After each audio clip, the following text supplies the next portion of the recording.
So we have now relocated to the Indian restaurant, and this is part 4 of the interview, and we're now looking at insights for a business. How does a business learn and take what it learns and move that forward? So I think what we were saying was, what have you learned that arms you for the future, that you think are the most important lessons? I think it's about staying focused. I think finding your focus and staying on that focus is key. I think it's about adapting your plan as you go, as you discover areas of the business that need to change. It's always about being open to new areas of innovation. And not getting carried away with the glitz and the glamour of the technology as well. There's an awful lot in the media now, and in fact it pressures on business to adopt the latest this, the latest that. But actually you really need to focus on what the core technology is driving in your business. And it isn't always about going out and splashing the cash on the latest shiny gizmo.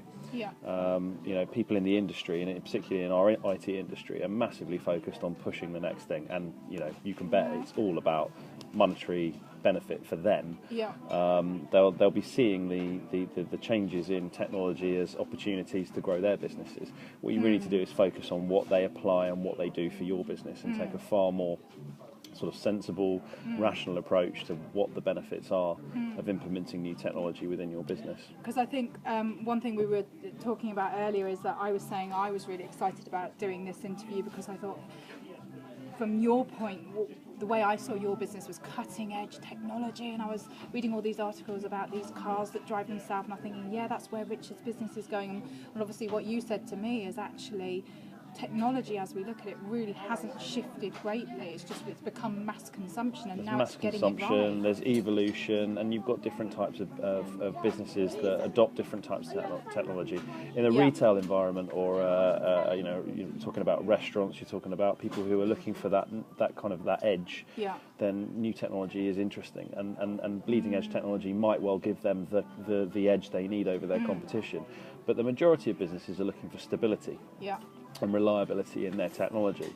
And that comes from use of proven technology, tested, tried technology, which is implemented in a very thorough and stable way. And that's the area of focus that we very much kind of we lead with our customers.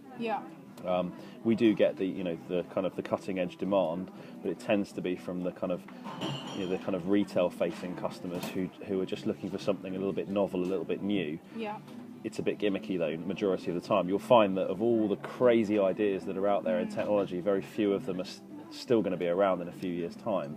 And it's about picking the ones that actually make a difference to your business that's crucial, rather than just getting kind of carried away with the excitement of this, that, and the other. And another thing you were saying to me was, like, when you look at your client, you don't look at the spangly, flashy items. You're just looking at what's the solution for them. What solution are they looking for? And like usually, more than often you say, is just getting the right grounding, getting the right foundation for them. And that's the business impact. It's all about impact. Is it going to improve the reliability of their systems? Is it going to cut cost in their business operation? Is it going to improve customer service or customer satisfaction levels for their customers in their business? They are the key focus areas for us. Everything else that comes out and about that, around that, is less important. And we don't approach our customers from a technology perspective with, how can we shoehorn all the cool new toys that exist into this customer's environment? It's all about what's right for them and what are their problems, solving their pain points. And it's always going to be reliability, efficiency, and cost control. It doesn't matter whether we're in 2015, 2016 or 2028, it's always going to be a focus on reliability, efficiency, and cost control.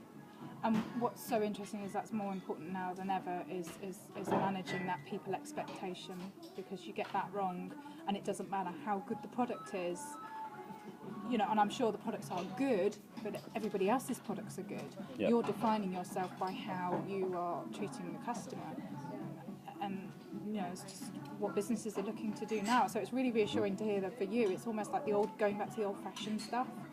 starting back at the basics, because Well, if you haven't got that right, business is business, and the fundamental principles behind how businesses work haven't changed in a very long time.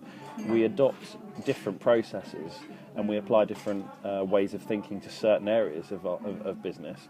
But the general principle of I have something that my customers need and it needs to be delivered in the most effective way and to the benefit of them, that's a basic principle of operating a successful business for us. So, so that's what we focus on.